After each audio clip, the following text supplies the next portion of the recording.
an honor to share this stage with Governor Abbott, Chairman Whatley, my friend Chairwoman Stefanik, and thank you for all of you for stepping up and being here to support the New York Republican Party in this moment.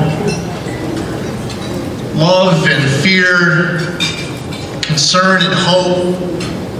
There are a lot of mixed emotions with all of us here tonight, but the clearest sense of purpose as we think of the stakes and what's ahead.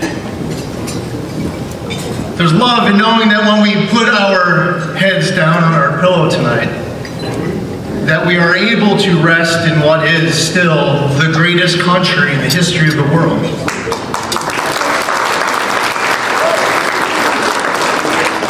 There's love that consumes us as Republicans for our law enforcement and our firefighters and our veterans. We have loved ones, though, who might be heading off to college in the fall, like mine. There are friends and family who fear what used to be routine.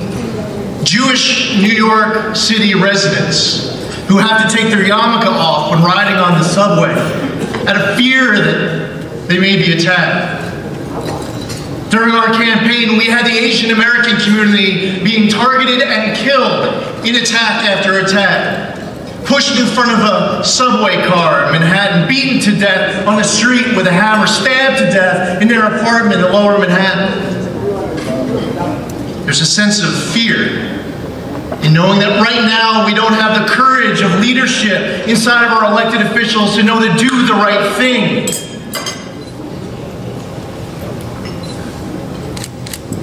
Officer Diller's wake and funeral came and went for many Democratic elected officials in the state, where paying respects was a box to check. And Stephanie's point should be taken to their heart above all else, because you raised your hand to serve in elected office in this state, and if you are not going to do what you need to do to keep these officers safe, to keep our streets safe, then why raise your hand in the first place? You don't deserve that power and trust. What we need right now is for our Republican elected officials and candidates to have our full backing and support over the months that are ahead, because we know that these Democrats who are in charge of the state and this country in so many respects are leading us down the wrong path, and we have the solutions to get things back on track, and we know what to do. So Governor Abbott came here today not to just complain about the situation that's going on in this border, but to show up with ideas of how to fix it. President Trump proved that the President of the United States has the power to close the border. President Biden proved the President of the United States has the power to open the border. And now Democrats want to follow this line as if President Biden doesn't have the power today to close it again. Governor Abbott is here today and telling us exactly what needs to get done in finishing construction of the border wall, ending catch and release. We should bring back the Remain in Mexico policy. We should support our Customs and Border Patrol agents. We should get rid of sanctuary state policies and sanctuary city policies. We should stop incentivizing and rewarding illegal entry. We shouldn't be allowing non-citizens to vote. We shouldn't be amending the New York State Constitution this November to treat illegal immigrants as if they have equal rights of law-abiding citizens. We come knowing the answers with the courage to fight for it. We fear for our allies. Chuck Schumer stood on the floor of the United States Senate calling for regime change in Israel, while they are fighting right now against existential threats on all sides. And Senator Schumer claims that he is a lifelong friend of Israel. Chuck Schumer has not taken a lifelong pledge to be a friend of Israel. Chuck Schumer has taken a lifelong pledge to Chuck Schumer.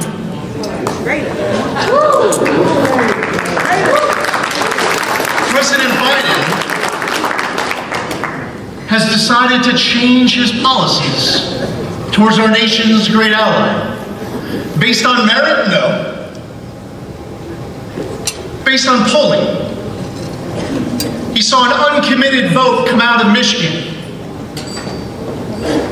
and decided, wow, we might lose the presidency if we don't throw away what we know to be right, to step down of what we know is a moral compass that should be guiding us, and to instead take a new position, to throw an ally under the bus in a moment like this. Why? To win an election. That's why there's fear in our heart. Yes, there's the emotion of love. We come here with concern. See, I'm thrilled that Chairman Whatley is here. It's a condensed timeline to pull off what needs to happen between now and November.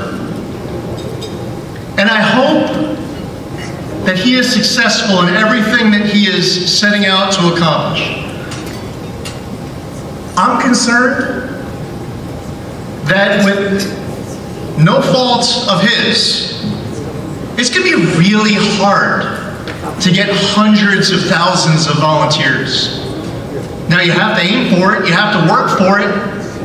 I fear that we'll lose the state of Pennsylvania before Election Day if we don't lean into universal mail-in balloting, which is now legal in Pennsylvania. I totally oppose universal mail-in balloting across the country. I believe that there shouldn't be ballot harvesting anywhere in any state in this country. There should be voter ID in every state in this country.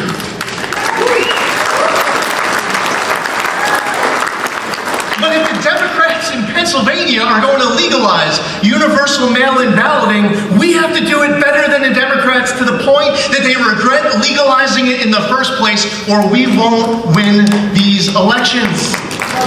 In Nevada,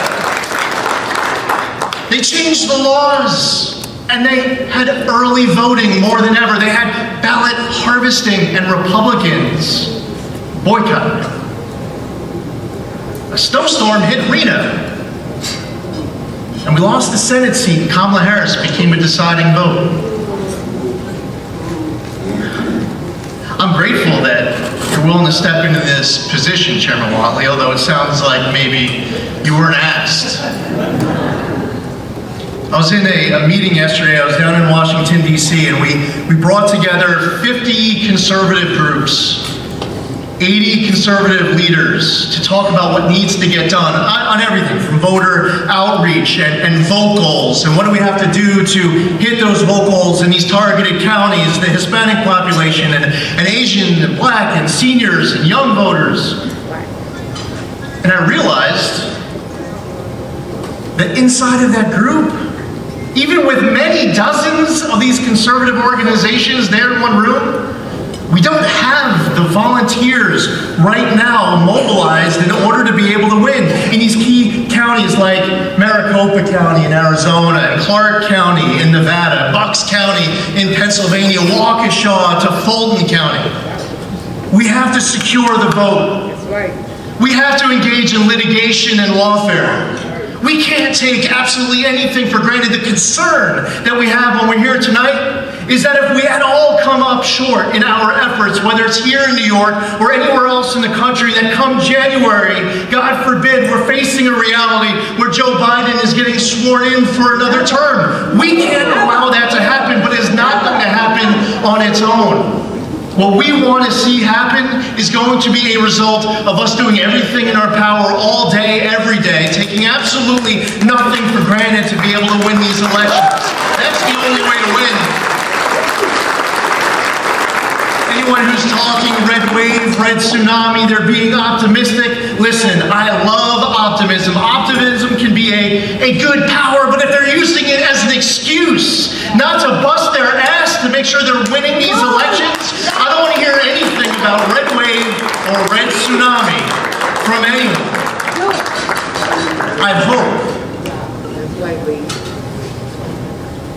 I hope that inside of cities like New York, and Baltimore, and Chicago, and LA, and Atlanta, there are these longtime Democrat voters who've been voting Democrat for so long, and they're disenfranchised by the party, they're turned off by the party, and they are ready for conservative solutions. They're not ready for conservative pandering. They're ready for our ideas. But we have to show up. Too often, our conservative candidates are being told by high-paid political consultants to stay away from a particular area because it's just so Democrat, it's not worth your time. Even if you show up, they're never going to vote for you. They will. And then Democrats, by the way, aren't showing up to these same communities either under the theory that it's not worth it because even if they don't show up, they'll still get their vote. But right now, there are black voters in New York City who are concerned about crime and education and housing and mental health and education. There are Hispanic parents who are concerned about their kids trapped in multi-generational poverty who want their kids to have access to school choice and charter schools and a better quality education. There are Asian American voters who are concerned about anti-Asian hate. They're upset with a district attorney in Manhattan who refuses to enforce the law. They are upset when you see left-wing Democrats trying to push to get rid of merit-based entry into specialty schools, to get rid of advanced academics in the name of equity, who want to push critical race theory on our kids. We need to show up with our ideas, and we have to keep showing up. I'm filled with more hope than concern, but we can't take absolutely anything for granted. We know what the consequences are if we don't do what needs to get done to save this great country that we know and unapologetically and proudly brag about to others when traveling, that we live in the greatest country in the history of the world. We know American exceptionalism is nothing to ever apologize for. We want to have the backs of our men and women in blue. We don't want elected officials who throw them under the bus. We want a governor with the courage to tell them and have District Attorney Alvin Bragg, he's fired. We want judges to have discretion to weigh dangerousness when setting bail. We want those young Jewish kids to be able to ride a subway and be able to keep their yarmulke on. We know the stakes in this moment. And we're prepared to govern and lead in January. Governor Zeldin, come on. But what it's going to take is for all of us to challenge everyone in our lives to dig deeper than ever, as Elise so eloquently pointed. I have actually never said that a next election is the most important election of a lifetime. There's some people, by the way, you're like, if you're a county Republican leader, every time you take the microphone, you got to motivate the troops. The next election is the most important election of your lifetime. It's like, yeah, we hear that every year. I'm not going to name names, but there was somebody who was sitting around me when Governor Abbott was here who was already on Zillow checking property in Texas. Won't name names.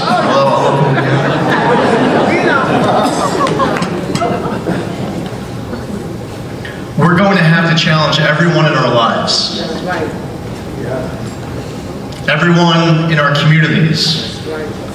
To take nothing for granted, to work hard, to vote early, and make sure that at the end of the day, it's our love for this country, the power of our voice, the strength of this movement of conservatives, this moment when even Democrats are ready to vote for our ideas, so that at the end of the day, we know that we can rest easy, not that we did everything in our power to win an election, but we did everything in our power to successfully win this election and ensure that come January, we are swearing in the 47th President of the United States, Donald Trump, to make sure that this great House Republican delegation